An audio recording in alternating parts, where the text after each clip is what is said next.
有一次我放屁。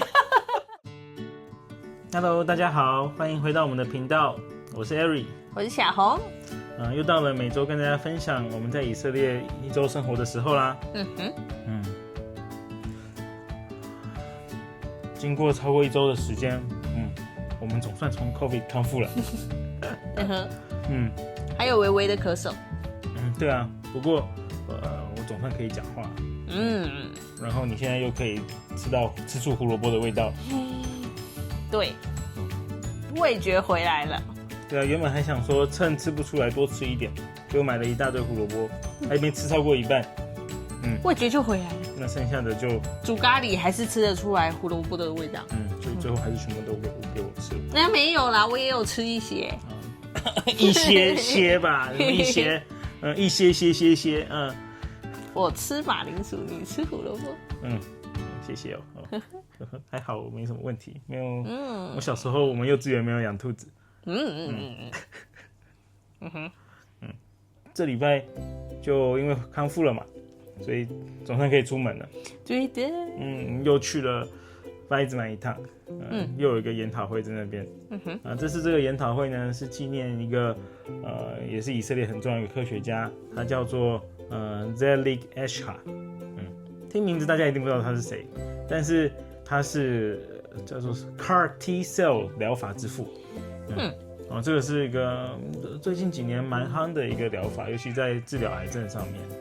他自己很谦虚啊，他说他只是一个治疗老鼠的人，他只能够治愈老鼠，但实际上他所带领的这个新技术，后来造福了非常非常多的病患，也不仅限于癌症，甚至很多有免疫疾病的病患也都是因为这个新的技术才有办法被治疗，不然以前是完全没有什么治疗方式的。所以就是这个研讨会蛮有意义的。也是在那个会议中心里，我第一次看到里面塞这么满这么多人。不只是椅子都坐满了，甚至走道啊，楼梯全部都塞满人。虽然我不认识他，我也不太懂。不过那个前面的叫他的家人在分享的时候，那确实是很让人觉得很惋惜，很感动。对啊，因为里面上半场都是他的学生在给的演讲嘛，那每个人都会分享一些他自己跟这个教授的小故事，就让我们觉得好像也身临其境一样，好像认识他。对啊，这次参加这个研讨会的人比前一个研讨会的人多很多啊。我们到的时候，他在旁边的停车场就没位置停，就只好停远一点。误打误撞呢，就停到一个停车场，那旁边是之前被飞弹打到的大楼，就整栋楼是全毁的，很明显看得出来那个楼是不能再用，就是那个外墙全部都像被打掉一样。对啊，然后从巴伊兹曼离开呢，我们这次一样是搭实验室一个滴滴的车，他回去的路上他就说，我爸在附近，我要去跟他拿个东西，所以可能要稍微绕点路哦。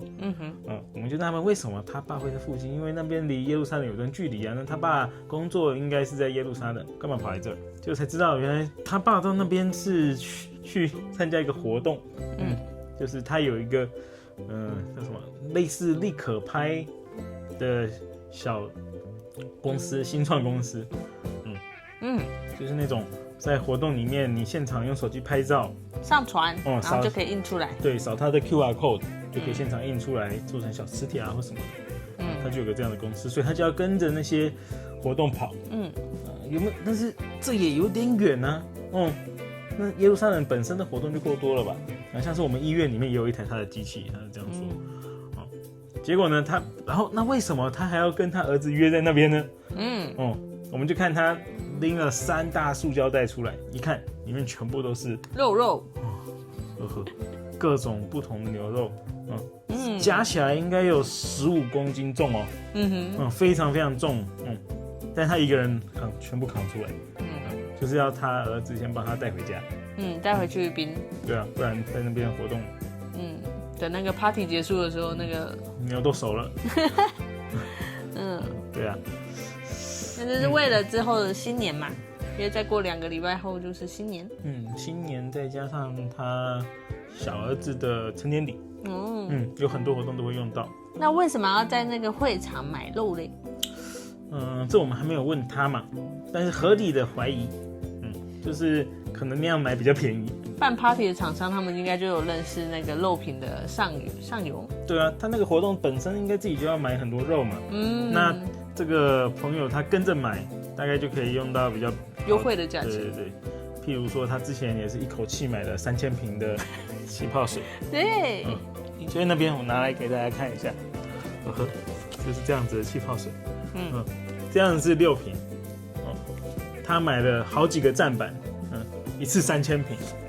就是因为前一阵子他买不到，他就直接打去给供应商说，你这边买得到吗？说可以啊，那最少多少？3000。好，那我就给我3000。对，他就放他家车库。原本想打的如意算盘是这样的一瓶，他这样一瓶才1点多蟹。那以色列呢，每个瓶子是可以退0.3蟹。等于他这样买一瓶，如果他每一瓶都去退这个瓶子的钱，那他还台币不到10块钱。甚至7块8块哦。对，这样一瓶7、8块，实在是太划算了。如意算盘打得很精，真的去要退瓶子的时候才发现困难重重。一次只能退50瓶。一间店只给你退50个。也合理啊，再多的话他也放不下嘛。对，他就是收你们家的瓶子就好了，都不用收其他的。那50瓶乘以0.3，你就要为了那个150块。对，最后算下来大概是一间店只能拿回150块，跑很多趟，然后每一趟为了台币的150块。对啊，这一部分就想得太美了。不过呢，也因为他们实在是太多气泡水，所以我们也就有拿到一些。那一天从外满回到家，到我们社区的时候，我们又看到了一只兔子。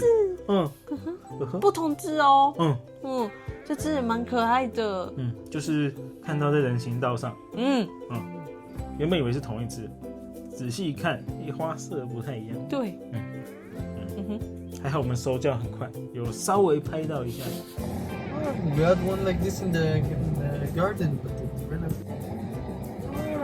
We had one like this in the garden.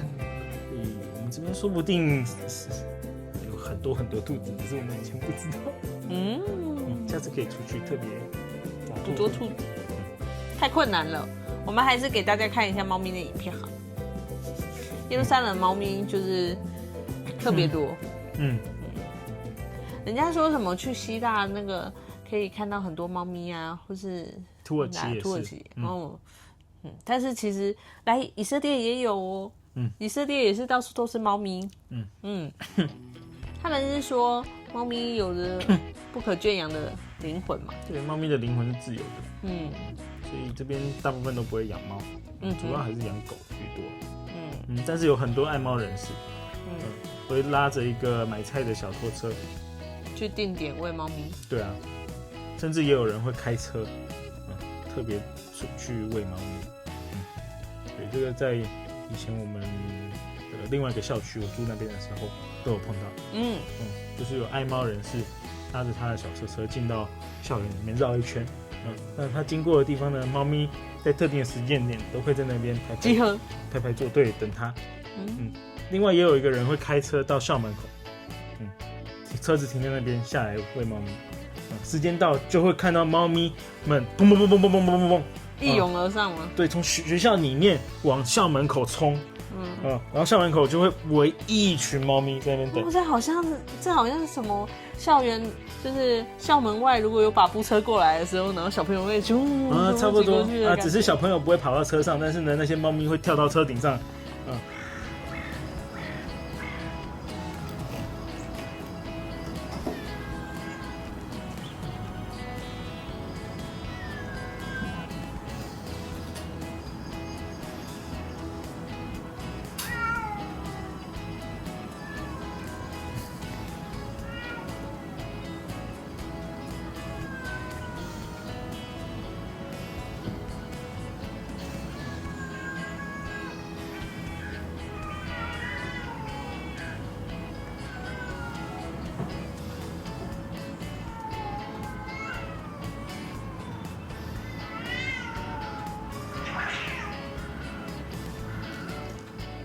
另外就除了去了麦子买一趟，这礼拜最印象深刻的应该就是有一天防空警报响了2次。其实啊，那一天应该要再响第3次，只是第3枚飞弹还没打到以色列就已经在外面解体了，所以以色列是没有响防空警报。不过前2次呢是扎扎实实的在耶路撒冷都响了。第一次是早上的时候，我在实验室，你的家嘛，对，9点多的时候，真的是蛮紧张的。然后原本想说，我那时候还想说，是不是今天就 pass？结果没想到晚上时候又再来一次。不过也好险，那时候你本来已经要出去买菜了嘛。如果已经出去了，那在外面呢就更紧张了。对啊，真的是不知道怎么办嘛。如果在超市里面，在超市里面可能还好，我可以跟着大家移动。还有人。那如果我是买菜回来的路上，手上又提着东西，跑也跑不快，那应该会很绝望。那就只能趴在地上。对啊，也没什么其他办法。不过还好那时候在家。对。结果呢，晚上又再一次嘛。又是依照惯例吃晚饭，然后去找房东奶奶。怕你吃的太急，消化不良，就让你等等。Shalom。所以，然后这次去房东奶奶房间的时候，因为我们就没戴口罩了嘛。上次生病的时候也是戴着口罩去他那个房间，然后这次就没戴口罩，也就敢跟那个奶奶讲话了。然后就是一样拿手机给他，跟他分享那个我们台湾家里的猫咪的影片啊、照片啊，刚好更新到那个上一次给他看的时候，那防空警报就解除了，所以就太好了。不过我们现在就知道，我们躲防空警报的时候可以跟那个房东奶奶分享什么。对，比较不用怕尴尬，不然每次去英文不能通，他就问是也门来的吗？我们说是，对话就结束，对，就最后就等整个防空警报结束，然后再说晚安，拜拜。对，好，还有什么其他事情吗？这礼拜有大事啊。什么事？这礼拜刚好遇到，就是9月1号开学，9月1号开学那一天，我就很开心的出门。去了市区一趟，哇，太好了！小朋友都回校园了，车上就不会有青少年啊，或是你在那个商店里就比较没有小朋友的踪迹。那你也要好好把握这2个礼拜，再来他们就要放新年了。对，9月1号那一天呢，我就有发现市区的商店，它开始把陈列原本从7月就开始布置的文具用品区全部撤下来。9月1号当天，已经开学了，开学专区就不需要了。对，全撤，然后撤下来，他们就要开始换上蜂蜜罐啊，还有那个苹果、石榴这些东西。为什么呢？就是因为再过2个礼拜就要过新年啦。犹太新年。他们这边很有意思，9月1号开学，跟台湾一样嘛。但是开学2周到3周，就会马上会撞上他们的犹太新年。新年也不是就那1-2天而已，他们新年之后有赎罪日，赎罪日之后有住棚节，基本上就是1个月的假。那这段时间小朋友有几天要去他们上学，可是绝大多数的时候都在放假，所以就算去上学呢，也是处于一个很 free 没办法学习的状态，所以他们真正开学通常都是要到10月中，所以我们大学也都是要到10月中才会开学。严格来说，他们的暑假很长哎。如果我开学这2周我不去上学的话，那我就可以从7月直接休到10月中。对。好，还有什么？我们这礼拜还有发生了家里水压不太稳的事情。我们这礼拜时不时都在跟邻居更新一下家里水的状况。有人分享了一段影片，就是我们社区有一处的水管爆了，那应该是大的管线爆了。对啊，结果同时我们家就水压明显小很多，水变很弱很弱。之后就恢复正常了。奇怪的是，隔了1天，我们原本水也用的好好的，那水压又变小了。然后水压变小，然后又恢复正常。那想那应该就这样吧，也该修好了。然后呢，突然就停水了，什么都没有。对，那时候真的是蛮崩溃的，因为已经晚上11点了，11点，就想如果发生什么的话，那大概也是修不好。在我们还在惊慌失措，怎么突然就停水的时候，水又回来了。所以这礼拜有几天都是为了那个水。不过到现在也都还是啊，因为我们也还不确定那个水是不是都已经恢复正常。对啊，都感觉有幻觉了。水龙头打开，是不是比较小？是不是怪怪的？其实就很像我们现在听到那种比较高频的声音，只要第一个音，那个第一个音高有点高，我们就会想是不是又响防空警报了？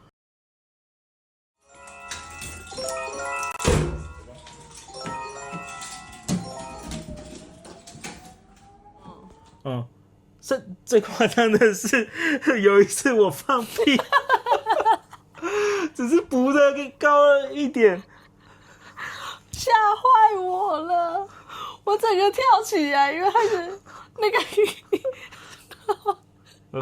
那个音频是就跟那个我们的防空警报的第一个音很近，我完全不知道自己做了什么，但是小黄就被吓坏了。我觉得就是在这边真的会有一点让你的精神有点耗弱，精神耗弱，对，真是，就是神经紧绷、精神耗弱，这是真的没办法的事情。真的不要惹我们，我们真的压力很大。不会吧？谁会惹你？就是有什么好惹你？我们非常的那叫什么脆弱。OK， 那还有什么其他事情吗？好像没有了。好，那这礼拜就跟大家分享到这边。那我们之后呢，应该还会有犹太新年嘛，跟成年礼，甚至还有另外一个活动，我们还会再参加。会在未来几个礼拜陆续跟大家分享。所以如果有兴趣的话，不要忘了继续关注我们哦。那这礼拜就跟大家分享到这边，希望你们喜欢。我们下周再见。好，拜拜。